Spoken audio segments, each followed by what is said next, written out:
इस वक्त की बड़ी खबर, जहां बिहार के कई जिले में भूकंप के झटके महसूस किए गए हैं। पटना, छपरा, भागलपुर में भूकंप के झटके महसूस लोगों ने किए हैं। इसके साथ साथ अररिया, मोतिहारी में भी भूकंप के झटके लोगों ने महसूस किए हैं। समस्तीपुर में धरती डोली है। बता दें कि 2:35 का वक्त था जब लोग सो रहे थे और उसी दौरान उन्होंने भूकंप के झटके महसूस किए।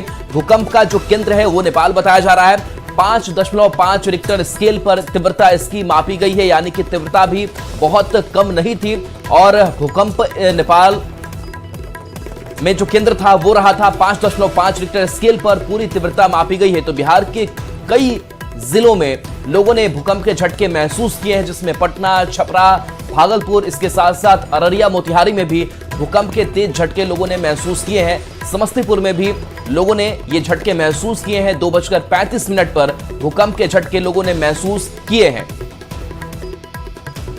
तो बता दें कि लोग जब सो रहे थे उस वक्त इन्होंने झटके महसूस किए। खास करके जब आप सो रहे होते हैं, बिस्तर पर होते हैं, तो भूकंप के झटके आपको तेज महसूस भी होते हैं, क्योंकि चलते वक्त उतना महसूस नहीं हो पाता, लेकिन जब आप स्थिर होते हैं तो भूकंप के झटके आप महसूस कर पाते हैं। तो लोग थोड़ी देर के लिए दहशत में भी आ गए। लोग अपने घरों से बाहर भी निकले और सभी एक दूसरे से इस बात की सूचना भी देने लगे कि उन्होंने भूकंप के झटके महसूस किए हैं। और ये तीन तस्वीरें सामने आई है। मोतिहारी, अररिया और नेपाल की तस्वीरें हैं। जब भूकंप का तेज झटका लगा, लोगों ने इस तस्वीर को अपने मोबाइल कैमरे से कैद किया। कहीं सीसीटीवी फुटेज जो है वो भी रिकॉर्ड किए गए। तो ये तस्वीर देखिए, झूमर, पंखे जो हैं वो आपको तेज गति से हिलते हुए नजर आ रहे होंगे।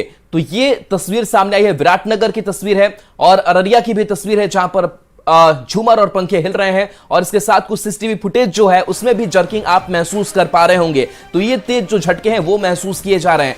पिछले कुछ दिनों की अगर बात करें तो लगातार चाहे दिल्ली एनसीआर हो या फिर बिहार में भी भूकंप के जो तेज झटके हैं वो महसूस किए गए थे। और एक बार फिर से ये भूकंप के तेज झटके लोगों ने महसूस किए हैं। तो कई ऐसे जिले हैं बिहार के जहां पर लोगों ने ये झटके महसूस किए हैं। तो करीब आधी रात, 2:35 का वक्त, और उस वक्त इस झटके को लोगों ने महसूस किया, जिसके बाद से लोगों ने अपने रिश्तेदारों को कॉल भी किया कि क्या वो ठीक है। हालांकि कहीं से कोई नुकसान होने की खबर सामने नहीं आई है, लेकिन लोग जरूर दहशत में आ गए, क्योंकि जब भी ऐसे भूकंप के तेज झटके लोग महसूस करते हैं तो लोग अंदर से डर सहम भी जाते हैं। और इसके बाद लगातार अब मौसम विभाग की अगर बात करें या फिर बाकी विभागीय नजर की बात करें तो वो लगातार बनी हुई है कि लोगों को कैसे सुरक्षित रखा जा सके, लोगों को कैसे पैनिक से दूर रखा जा सके। लेकिन ये 3 तस्वीरें लगातार आपके टीवी स्क्रीन पर दिखा रहे हैं और इस तस्वीर को देखकर आप अंदाजा लगा सकते हैं कि भूकंप के ये झटके किस तरीके से लोगों ने महसूस किए होंगे। नेपाल इसका केंद्र बताया जा रहा है और नेपाल की अगर बात करें तो नेपाल में ये तेज झटके लोगों ने महसूस वहां पर किए हैं।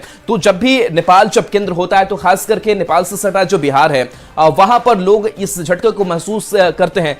संजय हमारे साथ न्यूज 18 संवाददाता जुड़े हुए हैं। संजय, 2:35 लोग सो रहे होंगे, भूकंप के तेज झटके, अभी क्या जानकारी आपके पास है, क्या लोग बता रहे हैं? जी बिल्कुल राहुल, जाहिर सी बात है गहरी नींद में लोग थे और उसी वक्त 2:35-36 मान लीजिए। और German research centre for geosciences ने है, उसने भूकंप की तीव्रता 5.6 मापी, जबकि भारत के नेशनल सेंटर फॉर सिस्मोलॉजी ने इसकी तीव्रता 5.5 आंकी है। हालांकि ये भी है कि भूकंप के लगातार क्या कई झटके आए थे, इस बात की भी चर्चा जो है वो चल रही है। 6.1 तीव्रता का भूकंप जो है वो तीव्र माना जाता है और इससे विशेष रूप से भूकंप के केंद्र के पास जो महत्वपूर्ण इलाके होते हैं उनमें क्षति ज्यादा होती है। जो देर रात भूकंप आया उसके बाद न केवल पटना बल्कि अररिया में भी भूकंप के झटके महसूस किए गए, किशनगंज में महसूस किए गए, पटना तक ये भूकंप का झटका जो है महसूस किया गया। भूकंप के झटके महसूस होने के बाद कई लोग घबरा गए और अपने अपने घरों से बाहर आ गए। हालांकि इसके चलते किसी प्रकार के नुकसान की कोई जानकारी सामने नहीं आई है। लोगों ने ऑनलाइन वीडियो जरूर साझा किया जिसमें पटना में भूकंप के कारण इमारत और छत के पंखे जो है वो हिलते हुए नजर आ रहे हैं। जो जानकार हैं वो बताते हैं कि रिक्टर स्केल पर 5 की तीव्रता वाले भूकंप को मध्य तीव्रता का भूकंप माना जाता है, जिसमें घर के अंदर रखी वस्तुओं में वाइब्रेशन महसूस होती है। इतनी तीव्रता